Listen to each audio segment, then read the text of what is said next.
Hey, good morning, and thank you for joining another episode of Sales and Marketing Friday Talks. So every Friday, every second Friday, we share insights, best practices, and anecdotes from technology companies. And so this time, our guests, and I have a full pleasure to introduce Kristine Lamberga, who is the CMO of SAF Tehnika, and this is the company who has achieved, I think, quite tremendous results in the very difficult market, which is the US market. And that is why we invited Kristine to share all these insights, how this has been achieved, what was the path for that. And we are looking forward to learn from you, Kristine. So welcome. Good morning.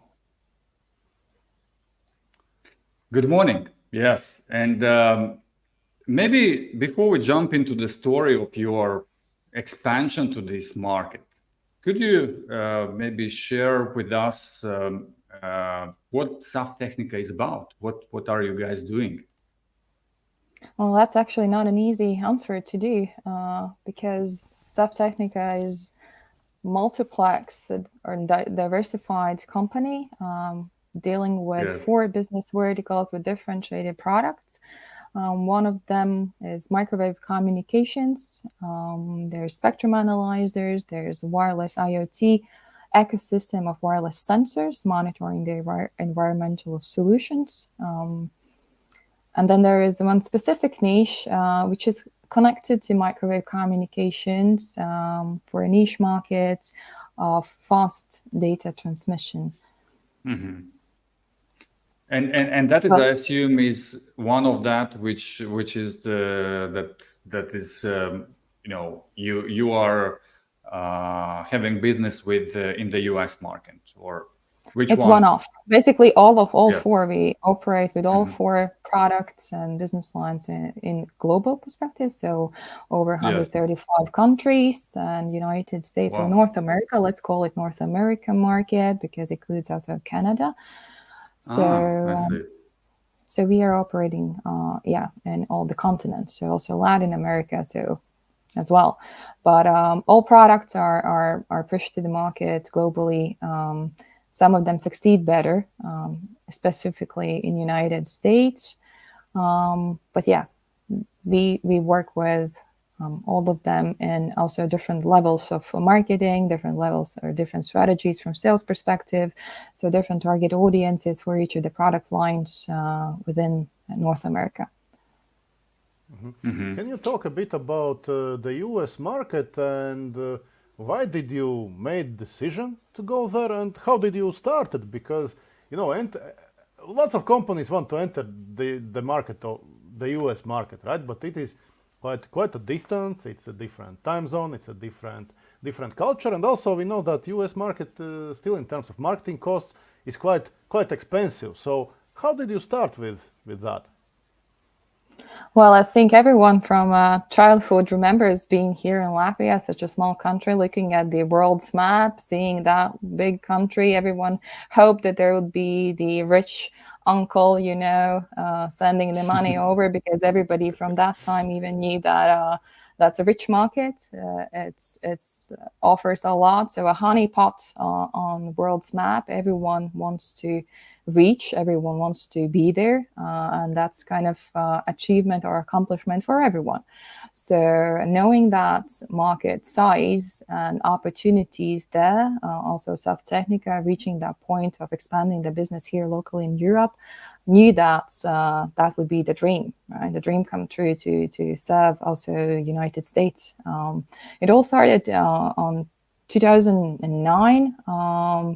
With just going there and starting to explore the markets, physically trying to fly out there, going to the trade shows that are interested for the specific industry, starting the communication, trying to find the industry veterans, let's call them so, and starting those conversations just even to explore, is there any potential for such a small country, just one small company, basically for them in middle of nowhere. They even didn't know Baltics, not even speaking of Latvia as a country.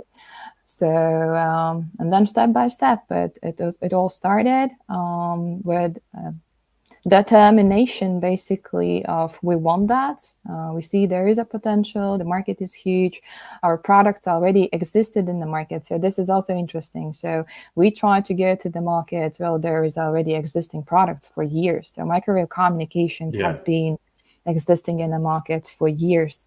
So we had to find a way, what would be our main selling advantage to get into that market for being successful. So, and that required a lot to learn how they operate, and then understanding that to get there, we will have to change something or adapt to the market's needs, specifically also product-wise. And that was the job that was understood by being there and learning from industry consultants. Firstly, we hired the agent that helped us, that had contacts with whom we tried to get in there.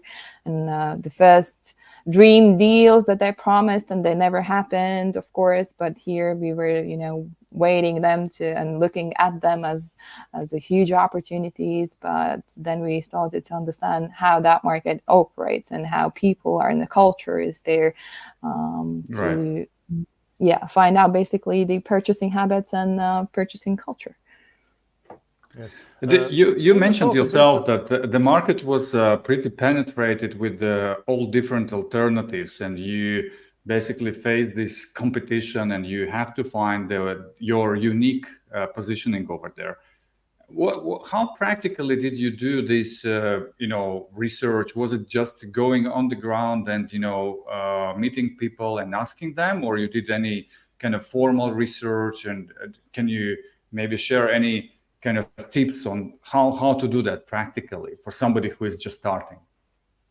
Well, it of course depends on the product you're trying to sell. It depends also on the target audience you're trying to target with your product, of course. Sure. But for us, it was exactly physically going there, being on the main industry events, finding and talking to people who knows the market, and trying to get into a relationship with them. So basically handshake type of partnership, type of relationship, trying to get that know-how out there so that someone is willing you to deliver that information, getting you contacts, gathering you potential accounts. That's how it started for SAF Tehnika. And then finding the right people, and there's a lot of things throughout our path was the fact of just success, just luck, good moments, stars, placing in the right spots.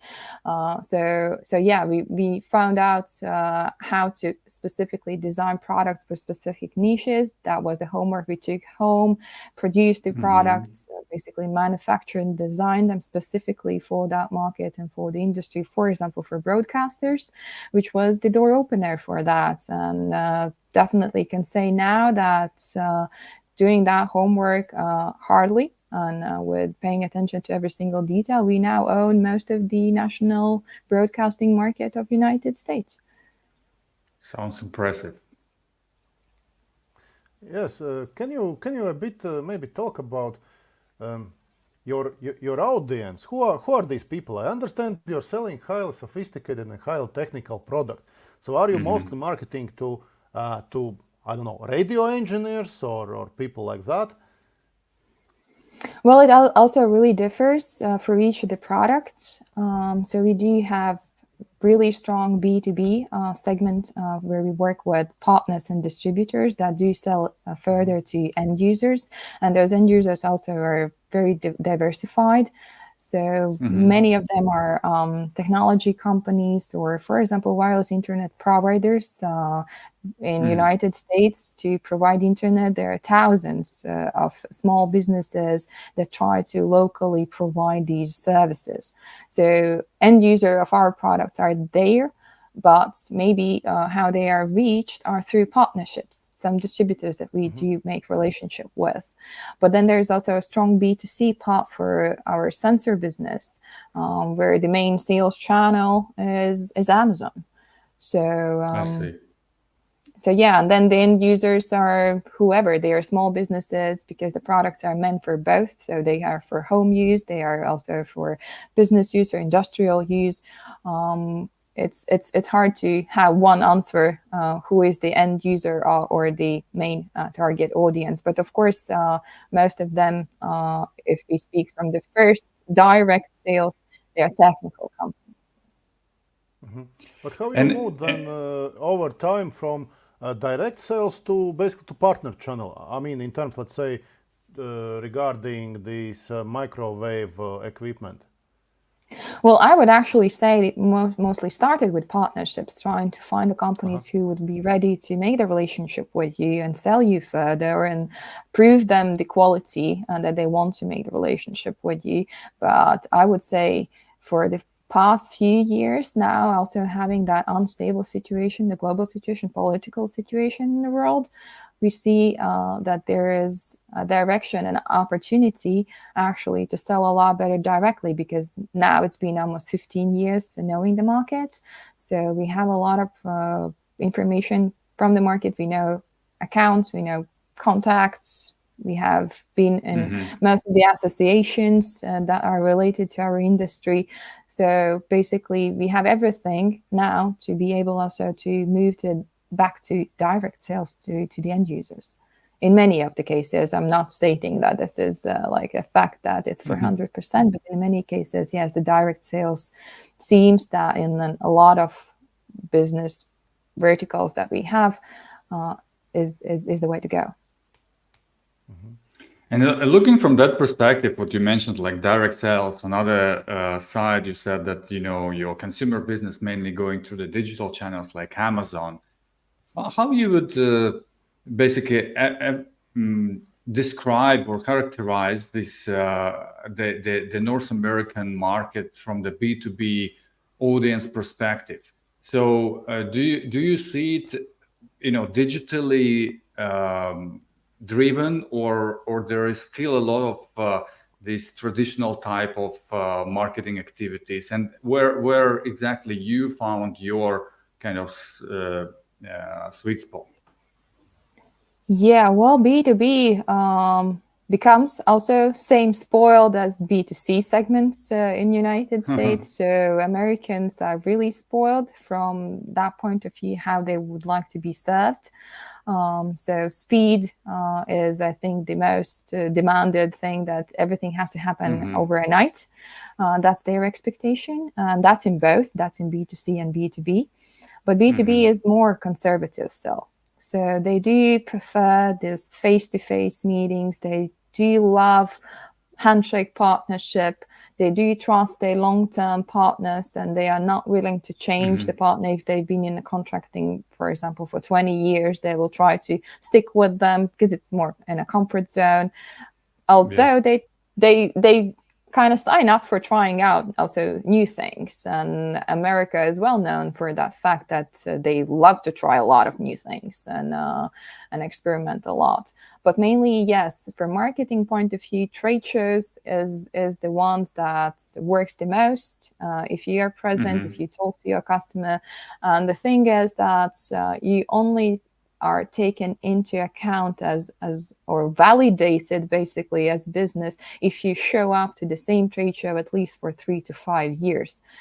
Less than that, it's just no point even. No one even notices you. But if you come back for a third, fourth, fifth year, that means that you're capable of handling their market. So you're also financially stable, because it's not that easy to go there and participate at those trade shows. They're very expensive. And hard to even to be compared also to how it happens actually to Europe. In Europe, it's absolutely different. Even the whole event organization, how it happens, those pop-up events in North America are very popular. So that is the way that Americans do prefer. But right now, what we see is that there is that slowly movement also to that digital.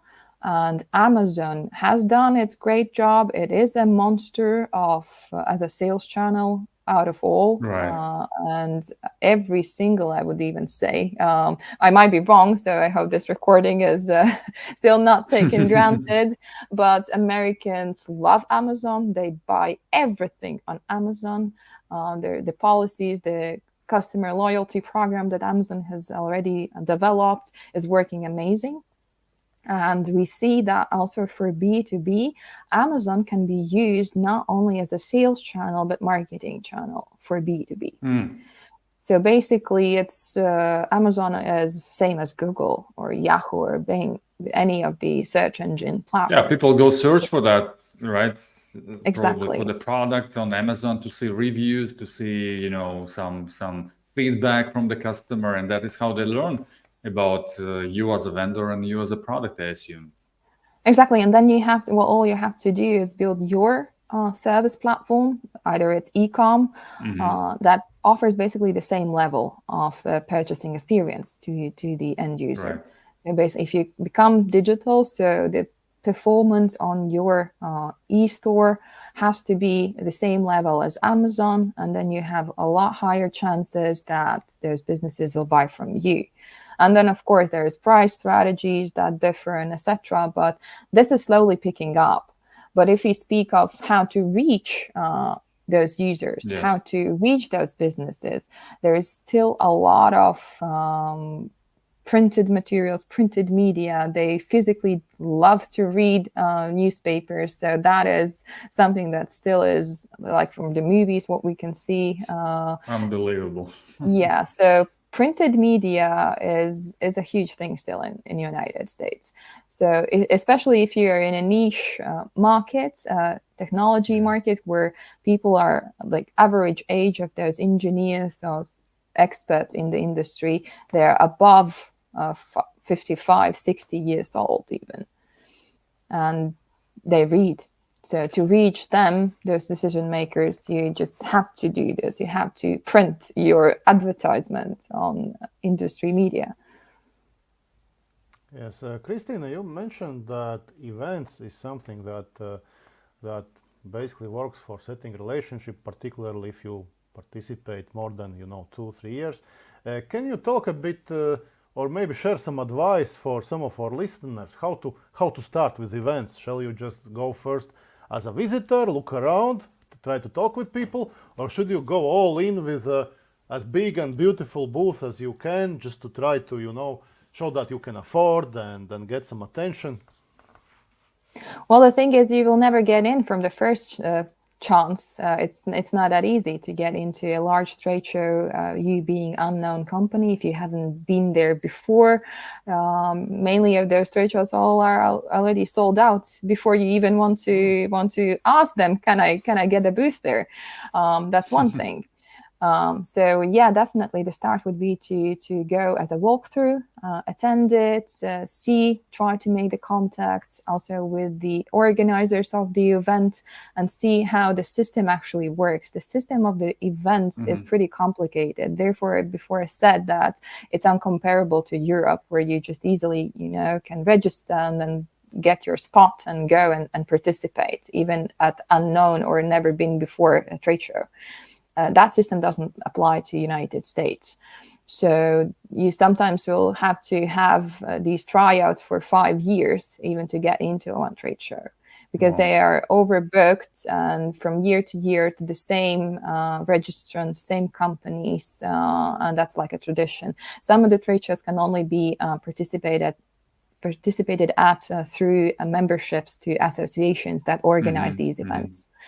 So there's a lot of know-how to know before. So if anyone would like to start with going to trade shows, yes, then it's definitely attending and then understanding what are the chances.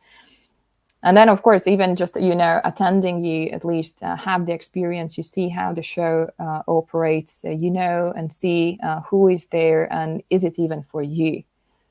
So that at least gives you that perspective as well. Yes, and can I ask you? It sounds like this industry events looks. Yeah, sorry, Roland. Yeah, Go on. sorry, Andres. I wanted to ask now with everything you know today, and all that your company has walked through to become successful in the market of United States.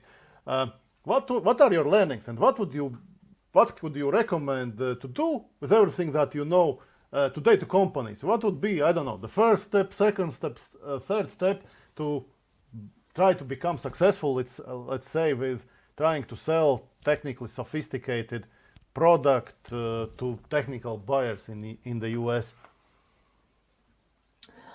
It's hard to answer with one correct answer because it still really depends on the product. And technologies also are different, right? So, but like for SAF Tehnika, what we have learned is that what we would have done differently is definitely know that United States is a huge market, and it requires the speed of the business also from the delivery point of view. So we would most probably not have a warehouse as we started in New Jersey, which is just one coast, and hope that we will be able to deliver our products over the whole United States to the other coast of states, so for the continent. So I think if we would have known that before and learned that, we would start where we are already. So Denver, which is middle, which was a lot cheaper from that perspective. And now we are capable of delivering from the center of the continent to all the places in a lot faster way. And yeah, you definitely have to know for now how Americans are, and finding that one starting person to communicate with. So I suggest that every single one that goes and tries to penetrate into United States finds the trustworthy person that will be your consultant. And at least you will definitely try 10. And then you will find the one with whom you will start, and then you will fail. But that's okay. That's just how it is. And because the culture is completely different, and it's impossible to build a business in United States, I would say, or elsewhere in the world, which is unknown culture, which is not similar from where we are. So Latvians, so we're a lot different. Even also to compare to Asia, we also have the office in Asia. So I suggest that one thing is to do is find your local companion, but also be present by yourself. Because if it's your business, then it's a lot easier to be managed. If you mix these cultures together, you have the local know-how, and you know exactly what you want from your own perspective. You have built your business and want it to be successful. And then cross-matching these different cultures and ways of working, that's the way to the success. And that's what we have done. And what are the practical aspects of finding this local person? So can you share any tips? Like, if I want to start really, where do I need to look at? So is it, just how to find the person who can represent me in the local market? Well, right now, I think Latvia has a lot of tools for helping exporters. So we do have Latvian Investment and Development Agency that can support you a lot. Okay. There is the Association of Exporters, Red Jackets, that can help you with a lot of information and support. Right now in Boston, we also do have Latvian American Chamber for Commerce that Vice President is Jānis Barks, who is our VP also for Denver's office for SAF Tehnika. So there is a lot of support there for just consultation. That's definitely a tool that to be used and utilized. But then, yes, then just the going and exploring the world and seeing it with your own eyes. And I think a lot of ideas are born exactly the way when you are there experiencing it with your own eyes and your skin. Yes, absolutely. Absolutely. That's good advice. Yeah. You also mentioned about these partners, and you said that currently you're leveraging partners quite a lot, but it seems that also direct sales are developing. Could you just explain maybe a little bit more about the role of the partners and how they can help you reach out to the audience and how you can leverage them at best for doing that? Well, I think it's quite clear that partners that work locally for several years already, they do have their network, they do have their sales channels, they do have their partnerships, their brands already are known. And the thing is that if it's a local partner, so it has a lot higher brand trust than if you're a new company trying to start to sell something. So basically, it's a great sales channel that has already most of the tools for starting the sales and expanding it. So all you have to know is the right sales strategy, right? So, and then that marketing for you is done throughout the partner. Of course, it's ongoing work from marketing perspective. You have to keep them close and basically also try to spoil those partners and work with them and offer them the best from marketing point of view. But our business for now is based in majority, of product lines on partner marketing and partner activities. I see. So that means that also from the marketing standpoint perspective, you have to have basically a strategy and capabilities of doing this both to partner marketing, but also probably helping partners to acquire clients, right? How much that split is in your strategy? How much do you work with the partners to recruit them and to make them basically your partners, and how much do you invest in bringing clients to your partners? I think we mainly work with acquiring the partners to us. That's the biggest part of the investment. But I think the hardest part, which is unseen here, is that still keeping working directly and through the digital channels and still offering the customer the same. So basically competing with a partner. And that is the most complicated challenge that we have to overcome. How not to make your partner your competitor. And this is the leveraging where and what to invest in what and how to do it smart. But we're handling it, I think, pretty well. So therefore, that diversification of the products and target audiences and setting the rules for it makes the life easier for everyone. Yes. Any specifics you could share, like for the US market, working with partners, what you need to take into consideration for, being successful here?